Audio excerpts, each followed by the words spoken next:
Quand on est enfant, on aime se faire peur. On aime que l'on nous raconte des histoires qui nous tiennent éveillés le soir. Et puis, quand on grandit, on se demande d'où vient cette légende, pourquoi et comment ce lieu est-il devenu ce qu'il est aujourd'hui. Les entités dont nous avons peur et ces légendes autour d'esprits qui remontent à plusieurs siècles. Bienvenue dans Phénomène sur Westrack Radio, votre émission qui décortique les mystères et événements les plus intrigants de notre civilisation.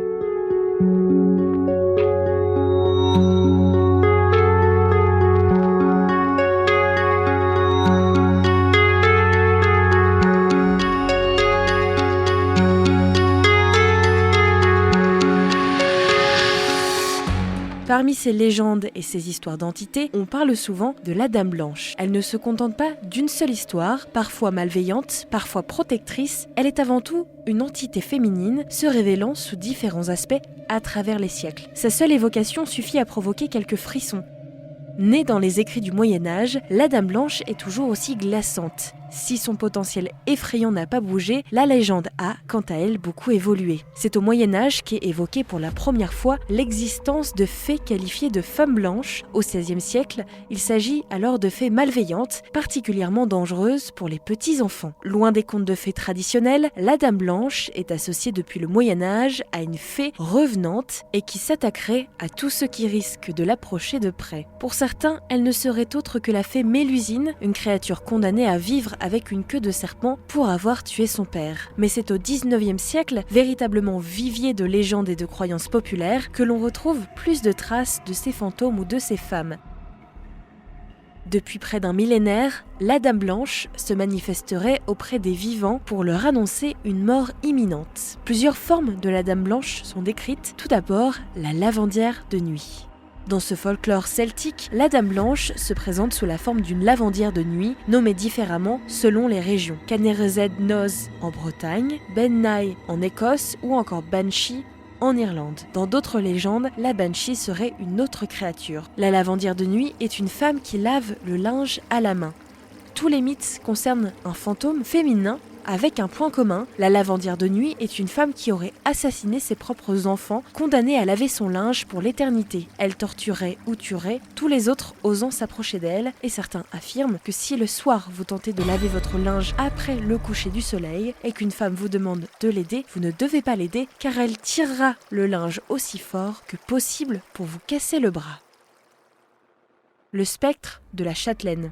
Qualifiées de dames, ces châtelaines réapparaissent dans leur demeure après leur mort. Le vêtement blanc qu'elles portent rappelle à la fois le suaire dans lequel on enveloppait traditionnellement les défunts, mais aussi l'innocence de ces victimes, souvent mortes dans des circonstances tragiques. Une croyance qui s'inscrit notamment de la culture chrétienne. Dans le Saint-Empire romain, plusieurs membres des plus grandes familles aristocratiques, telles que la famille des Habsbourg, l'auraient aperçue juste avant de mourir. La Dame Blanche serait également apparue à l'impératrice d'Autriche, Élisabeth de Wittelsbach, dite Sissi, quelques jours avant d'être assassinée en 1898. Dans le Saint-Empire romain, dans le Périgord, la Dame Blanche du château de Puymartin ne serait autre que le fantôme de Thérèse de Saint-Clar. La légende raconte que, vers 1560, l'aristocrate fut surprise par son mari dans les bras d'un autre homme. Fou de jalousie, le mari tua l'amant et emprisonna Thérèse de Saint-Clar dans la tour nord du château pendant près de 15 années. Après sa mort, le mari décida même d'enfouir le corps de sa femme dans les murs. Depuis, quelques habitants et visiteurs du château affirment avoir aperçu cette Dame Blanche ou avoir entendu le crissement de ses pas dans les escaliers menant à la cave. Une histoire similaire a été rapportée au château de Tressezon dans le Morbihan. Au milieu du XVIIIe siècle, un braconnier aurait assisté à une scène sordide. Un étalage de chevaux noirs se serait arrêté dans les jardins du château. Deux hommes auraient commencé à creuser une fosse avant de sortir violemment une jeune femme vêtue d'une robe blanche et tenant un bouquet de fleurs. Celle-ci aurait supplié les hommes d'épargner sa vie.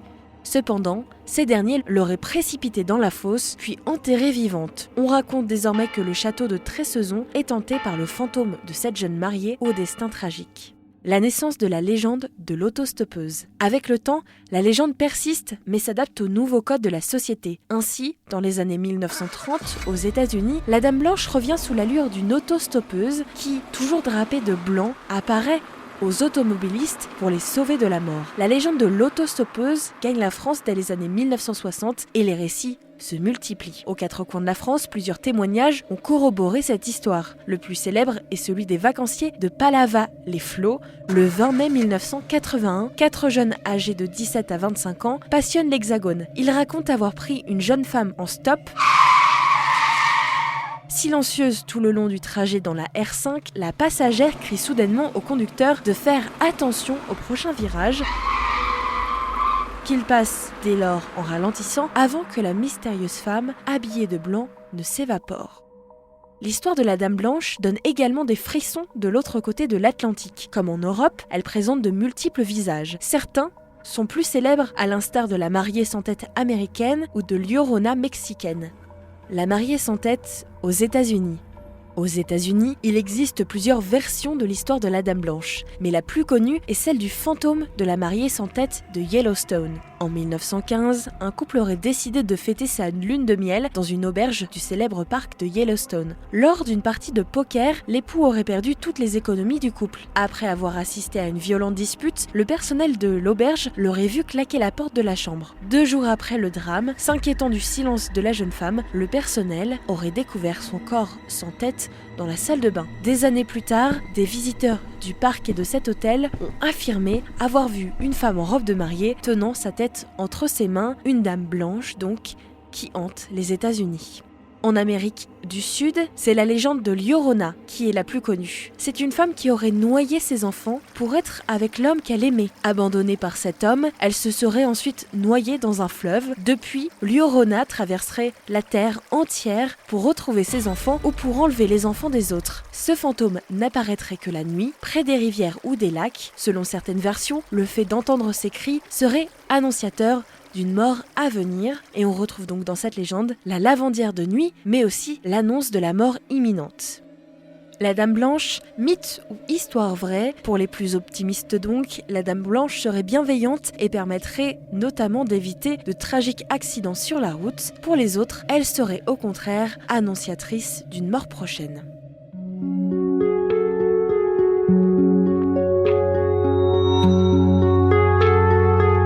Merci d'avoir fait ce voyage avec moi. Je vous emmène prochainement à la rencontre d'autres phénomènes sur West Track Radio.